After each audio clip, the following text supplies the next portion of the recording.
March 28th, 6 cards revealed today for the upcoming Witchwood expansion.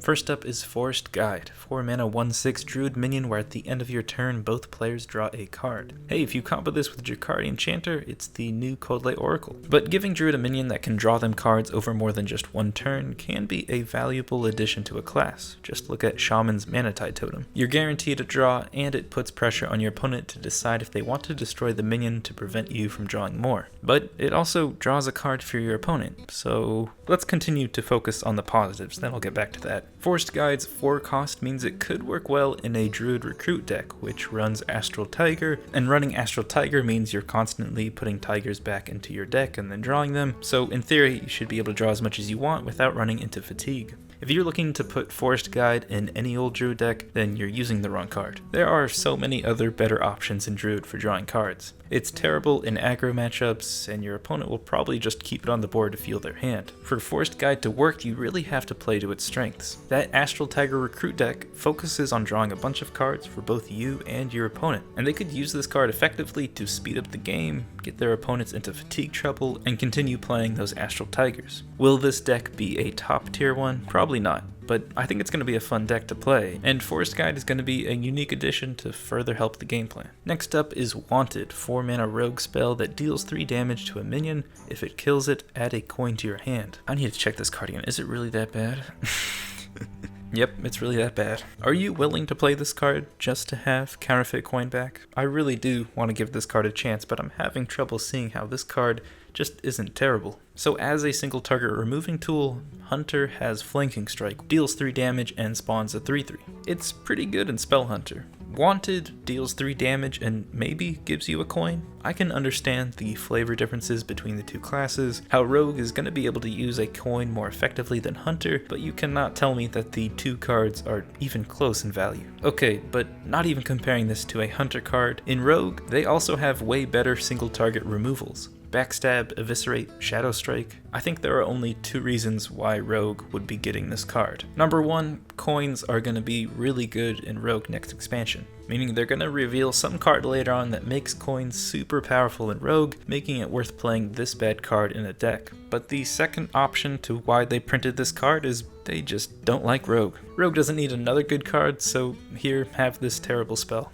Right now, as it stands, this card is absolute booty, but maybe Blizzard has some more plans. Next up is Scaleworm, 4 mana 4/4 neutral beast with Battlecry. If you're holding a dragon, gain +1 attack and rush. So the 2 questions here are how good are dragon decks going to be and how good is this rush? Well, dragons are going to struggle a bit if they don't get more dragons printed in the Witchwood. Priest and really every class is losing a lot of their great dragons and dragon synergies. I think if you put Scaleworm in the current meta with the current cards, then it would see play in Dragon Priest. It's a strong card when it gains the attack and rush, but not being a dragon itself means the deck it's in still needs quite a few more dragons to make it work. I think by losing a lot of the dragons with this expansion, dragon decks and Scaleworm are not going to see play. Maybe when more powerful dragons are printed. Next up is Vex Crow, 4 mana 3/3 mage beast where whenever you cast a spell, summon a random 2-cost minion. Vex may look really powerful, but it's also super clunky. 4 mana just gets you a 3/3, maybe you have a coin with this card, but most likely you're playing this with a 1 or 2 mana spell to get a random 2 mana minion. I think on average you're gonna get a good 2-drop, and hopefully the spell you combo with this card is useful as well. So with like 6 mana, you want to have this 2-card combo where you can use your spell effectively, and you get a 3/3 threat on the board and a 2-drop.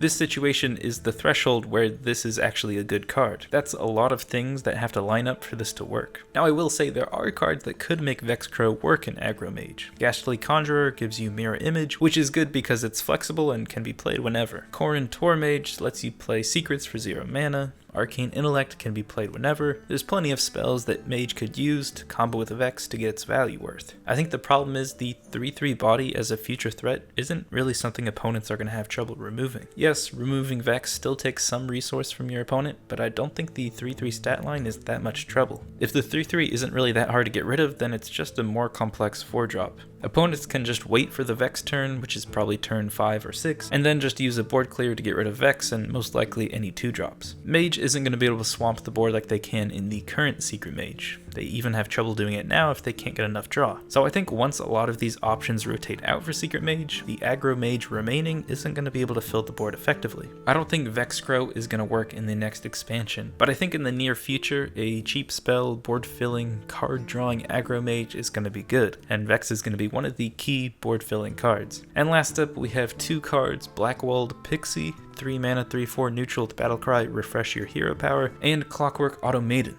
I don't know if I'm pronouncing that right. 5 mana 4/4 mech that doubles the damage and healing of your hero power. Both of these work with all hero powers, the standard ones, hero cards, quest hero powers, and the best way to understand how these cards interact with all those hero powers is by just reading the text as literal as you can. Pixie is pretty simple. Once you've used your hero power, it simply refreshes it like Auction Master Beardo. Hopefully, the animation will be shorter. With Clockwork, any hero power with the value of damage or healing is doubled. Hunter can deal 4 or even 6 with the already upgraded Baku hero power. Priest could heal for 4 or 8. Warrior's quest reward hero power, Die Insect, would deal 16. Playing Clockwork and Pixie with this means you could play a 16 damage hero power twice in one turn, dealing a total of 32 in just one turn. There's not the mana for that, but that shit's crazy. So looking at Pixie by itself, it's an interesting card. The stats are alright, but the fact that the hero power gets refreshed actually means you're probably spending 7 mana for this card alone. In that turn, you're going to want a hero power, play Pixie, and then hero power again to get the maximum value. This is value for the long term, but not necessarily a powerful 7 mana play. Of course, for this card, we're talking about playing this in a Baku deck or with the Death Knight hero powers or quest rewards. A lot of these hero powers are going to be worth their 2 mana. Being able to tank up for 8 armor in a Baku control warrior sounds like a good turn to me. We know there's good enough hero powers, it's just a matter of how important they are to the deck's game plan. Baku Control Warrior is a good example because in one turn you get 8 armor and a 3/4 out of just 1 card from your deck. That sounds like a Control Warrior to me.